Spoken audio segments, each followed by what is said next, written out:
You want to start a show called Man at Arms, Art of War, which is about a show featuring iconic weapons from memorable scenes in pop culture, from movies to video games to comics to TV shows. You reach out for somebody with 334 IMDb credits that includes films like Machete, Machete Kills, From Dusk Till Dawn, Heat, and obviously also Breaking Bad from television. The legendary actor Danny Trejo here in studio. Good to see you, sir. Thank you. How are Thank you? you. Great. Thanks for coming in here. Thank you. Before we get to your show and we get to everything else, I want to talk about your fandom. You're from Echo Park here in Los Angeles, California. Well, yeah, I grew Born up here? in Echo Park till I was about 13. Then I got in trouble and I got sent to Texas. And then I came back and my mom and dad had bought a house out in the valley, Pacoima. Right. I grew up in Pacoima. So you said you got sent to Texas, which is... Yeah, it's called an out-of-state release. It's kind of like they kick you out of California. How'd you get into acting? How'd you get into all that? Well, through a friend. I was trying to be an extra, and I was working with this one kid, and he kind of said, "Come on down. You know, we've got a problem." In 1985, cocaine was a big problem. So I went down and I started working with him, and I ran into a friend of mine named Eddie Bunker, who was a writer. And he asked me if I was still boxing, and I said, I'm training. I don't want to get hit in the face anymore. I'm 40. Right. And so he asked me if I wanted to train an actor how to box. And I said, what's it pay? And he said, $320 a day. And I said, how bad do you want this guy beat up? I said, about that much money. And so he said, no, you have to be real careful. This actor's a little high-strung. He might sock you. For $320, give him a stick. And beat up for free. Yeah. I started training an actor named Eric Roberts how to box. Eric Roberts. Yeah. And the director saw saw that Eric respected me or whatever. Sure. And would do what I asked him to do. So he hired me. The director was a guy named Andre Kojalowski. And I remember everybody kept saying, he's not SAG. Andre, make him SAG. And then suddenly you became a member of the Screen Actors Guild. Yeah. And Eric Roberts is, he's taken some beatings in movies. I've known that. He's lost some eyes. He's taken some serious beatings. I was inmate number 1 for 5 years. Now, you were boxing when you were in San Quentin? Yeah, is that what you did? San Quentin, Folsom, Solid. So what was your class, I guess? I was lightweight and welterweight champion of every institution I was in. Okay. So what do you think of this match between McGregor and Mayweather? I think it's great. I think it's another fight. And I think Diaz beat McGregor, and Diaz is a boxer. So I think Floyd could definitely outbox him. You know, now McGregor hits hard, but he loses 2 of his assets. He loses grappling, and he loses his kicks. Damn straight he does. So now Floyd, all Floyd's got to do is what he does, dance and hit. The difference between Floyd Mayweather and a lot of fighters is Floyd Mayweather's a boxer, and that's like playing chess against somebody who's playing checkers. Well, what do you make of the Alvarez Triple G fight? What do you think about that one? It's gonna be fun to watch. It's gonna be fun to watch. I think Alvarez is ready for him now. You know, he wasn't ready for Mayweather when he fought Mayweather. He was a kid, and me and George Lopez sat out in the audience and actually just. I would tell him, watch this left, watch this right, watch this, because you could tell what Alvarez was going to do. Just a kid then. But that's going to be a good fight. Well, George Lopez is a big Raider fan. Does that make you Raider or you Ram or which one are you, Danny? I've been watching the Rams since I used to sneak into the Coliseum in the 50s. And the Dutchman, big Norm Van Brocklin, number 11, a favorite player of all times. He played 1951. So you went back to the Coliseum last year at all for when the Rams returned? We didn't miss a home game. You know what I mean? You went to all of them? We went. We got a deal to take our taco truck into the stadium. So, I would go in with the taco truck and say, I'm cooking, and then I go into the stadium. So you would cook still sneaking taco, in. still sneaking in. So how And it looks the same, right? The Coliseum. Yeah, just the security is a lot more. Yeah, well, it's 21st century now, right? Yeah. 21st century. But you were there with the fearsome foursome, rooting for him with Deacon Jones and Merlin Olsen. Did you ever act with Merlin Olsen? Did that ever happen? No, I just used to love those guys. Rosie Greer? Knew him, but I met them, but I never really did anything with them. Okay. Danny Trejo here in the Rich Eisen Show studio. I want to take a break. I want to talk to you about your Dodger fandom and then some of your movies and some of your recollection of all that and obviously what you're doing for the El Rey Network. 844-204-RICH is the number to dial. Danny Trejo is here in the Rich Eisen Show studio. We're back in 60 seconds. More with Danny. Welcome back to the Rich Eisen Show. Chris Brockman with Danny Trejo bringing donuts here. He's totally, Danny, he is unfocused. You've gone off the rails over there. Not even paying attention. I'm telling you, the problem that we have with the fritter is that after you eat 3, then you're down on 5th and Main begging for quarters.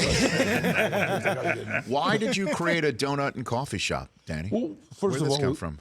We love the police, and then I'd always tried to make donuts, but it's really hard to make them at home. And when the place called Donut Time on the corner of Highland and Santa Monica Boulevard, when that closed, my 2 business partner, Jeff and Ash, they kind of just said, "Hey, what do you think?" It's a great idea. And we have it Postmates to the house all the time. The kids dig it, and if you're in town, check it out. Is there a website that people can go to? We got it. You got it on the card right there, Brockman, that you just got right there for Trejo's Donuts and Coffee Shop? All right, we'll get that information out shortly here on the show.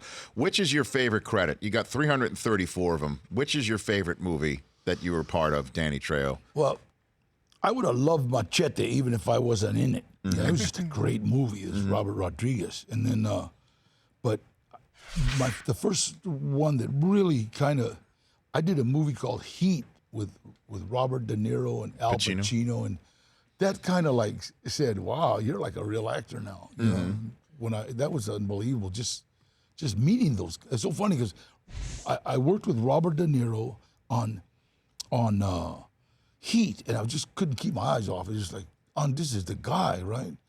And when my son met him, my son Gilbert, I said, "Hey, Gilbert, this is Robert De Niro." And Bob is my son, Gilbert. Robert De Niro goes, "Hi, Gilbert." And my son goes, "You talking to me?"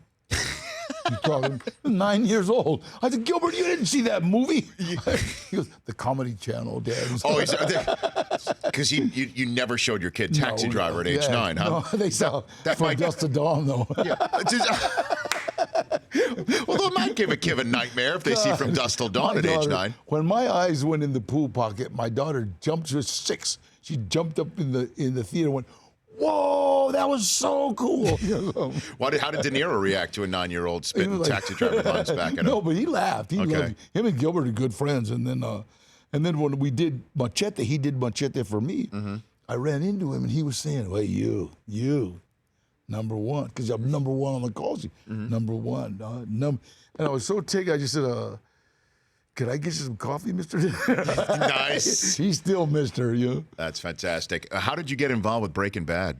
I mean, They called you. Gloria, my agent, said, "You might do one of Hollywood's first." And I said, "What's that?" He says, "Breaking Bad wants you to cross the desert on a tortoise." I thought, that's got to be a pretty big tortoise. Well, it's just your head. Is it one of Hollywood's first? No one else has done it. Okay. Where is the head of Tortuga I don't know. now, Danny? They owe that to me still. Really? The producers still owe it to me. Just like what's his name? I did Con Air, and he still owes me the arm. So your arm, Jerry Bruckheimer Hey, owes you. where's my arm, Holmes? So Bruckheimer owes you an arm. And Vince Gilligan owes you a head. Yeah. Okay, so we're piecing this together right now, Danny. Pretty soon we'll have a whole person. To the whole body. Now it's funny. Luis Guzman, who you know, he's been on this show. His head from Traffic. Yeah. Soderbergh gave him the head. Yeah. And that he puts it in the passenger seat of his car so he can get into the HOV lane. Hey, Bruckheimer, did you hear that? Well, I don't know if the arm's going to work for that. I think Gilligan's. hang the arm Let's get the head of Tortuga and put that in the front seat. There, for our TV radio audience, we put it up on TV. There it is, right there. There's Luis's head from I love him. Yeah, he's great. I mean, I've worked with him. I'm sure you've worked with absolutely everybody. I mean, including Will Ferrell, right, from Anchorman. You were in that as well. I don't understand Mexican. God, he was funny. That guy, man. It's almost like a curse because he can't walk into the room without you laughing. Yeah. He just has this aura of laughter. He's not I wouldn't say he's a funny guy. Right. He just makes you laugh. Have you ever, Danny Trejo, been in a romantic comedy or anything like that? Have you done anything like that? Not a romantic comedy. I had a love scene in Con Air. That doesn't. No, that's not. That's not. No, sorry, that's not the same. Well, I did Sherry, baby. thing. That was I was a nice guy in that. Johnny 23. I haven't. By the way, I could not have written a better answer to that question. I had a love scene in Con Air. Fantastic. That is fantastic. Man at Arms, Art of War on El Rey Network. You are the host. It's every Thursday night at 8 Eastern Time. It premiered earlier this month. So you're showing off, I guess, weapons from... They're being made. It's kind of... It's what I like it better than like most weapons shows is it's kind of a history lesson with a lot of fun, though. It's with a... it's not just somebody talking about it. It's like they show you how it's made, and what it was used for, and... a lot of people don't know that one of the reasons that the Mongols were so big and got so huge was the fact that they developed the one bow, the reverse curved bow, and it could shoot 820 feet, and with a lot of power. And they could shoot it from a horse. So what is it? Do you have any weapons from any of your films that you still have in your I guess your trophy case, if you will, or your garage or anywhere? Or no, you haven't kept. Always got a machete. You got a machete in sequins inside your. Wow, lining your shirt. Yeah. My designer. Oh my gosh. The designer of my clothes. Wow. G Memo. He always puts them in my shirts. So I love going through the airport saying, all right, you got my shampoo, but I got my machete. How does that work with the TSA? Laugh. Okay, well, that's good. Maybe is Cody Bellinger's bat involved in any of these weapons, or Puig's bat? Because they're certainly wielding that weapon right now for your Dodgers. Wow, awesome. What do you think of the Dodgers' chances, Danny? I just love them. I love all Los Angeles teams. They even say, who you for, the Lakers. I love both of them. They're both LA teams. And then the same thing now. We got the Chargers. I'm a diehard Rams fan. You know what I mean? Mm-hmm. It's like I will stab myself in the eye for the Rams. Wow. But now we got the Chargers. So, Yeah. So the only game that's going to be tough is when they play each other in the Super Bowl, then it's just like, what's the point spread? Maybe in the new stadium. Let's just point spread your answer right there. Did Puig the new stadium? Now listen, we're trying to. I want to do. My dream is to get a Trejo's Cantina in that new stadium. I think they've got space for it. I imagine the thing is, it's taken up. Larry, get on that, all right? Yeah, Larry. Larry, what's the website, Larry, for Danny's Donuts here? What do you? TrejosDonuts.com. Okay. TrejosDonuts.com. TREJOS Donuts.com. Correct. Very good. How are we spelling donuts? DOUGH or DONUTS? Good question. It's a GH, correct? DONUTS. DONUTS. Oh, DONUTS. Okay. Do nuts. Trejo's Do Nuts. if I can say it. It's a funny show. Can I say that? I think so. I guess I just said that. And Puig caught when you threw out a first pitch at Chavez Ravine, Puig caught it? Yeah, he caught it the second bounce, but the first bounce. But I threw it from behind the. Did you stand on the mound? No, I threw from behind the mound because I didn't want to disrespect whoever was going to pitch. What do you mean you stood behind the mound? Yeah. Like you behind the mound? Yeah. What's it mean? I did it once and I stood on top of the mound. Is that disrespectful? Well, I don't know. It just seemed like, God, man, those are like real pitchers. You know who caught the ball? Yeah. Was a little known at the time reliever who was wearing a number in the high 90s. Kenley Jansen caught my first pitch, and then suddenly he became the closer. So his success, where he's striking out and walking nobody, and making millions of dollars. It all started with my first pitch. All Danny. right, that's the way it goes. Yeah. You run tell that? You little known facts with Rich Eisen. Yes, indeed. That's And by the way, awesome. you did throw from behind the mound. did. And Puig took the bounce, But and then- he brought it back in for I a know, strike. but he went like afterwards. He went like this Because you were So I throwing hugged him. heat. Yeah, mine would have the left-hander, Danny, on my pitch. The left-hander would have been fooled by the off-speed action, and then the right-handed hitter would have been hit by the ball. And that's Kenley Jansen catching the ball, number 74. God, and then it's so funny because I was practicing with a kid named Danny Matico who played for El Camino High School, and he just graduated. He's going to San Diego State. Okay, there you go. Baseball. Now let's watch him fly. That'll be Yeah. great. Man at Arms, Art of War on El Rey Network every single Thursday night at 8 Eastern Time. TrejosDonuts.com. I'm telling you what, this stuff. Brockman, how many have you had? 3 already? 2.5. Say that again. Overdosing. Two and a over- half. Oh, don't lie. Just round up, man. Just be proud. He had 3. Own it. All right, fine. Get 3. All right. They're great, Holmes. They're great. I'm going to have a 4th here in the break. By the way, that's a new drop. Danny Trejo saying they're great homes. That's a new drop here on the Rich Eisen Show. We're back with Derek Carr news from the Oakland Raiders front. That's next here on the Rich Eisen Show. The Rich Eisen Show, weekdays at noon Eastern on radio stations across the country and audience.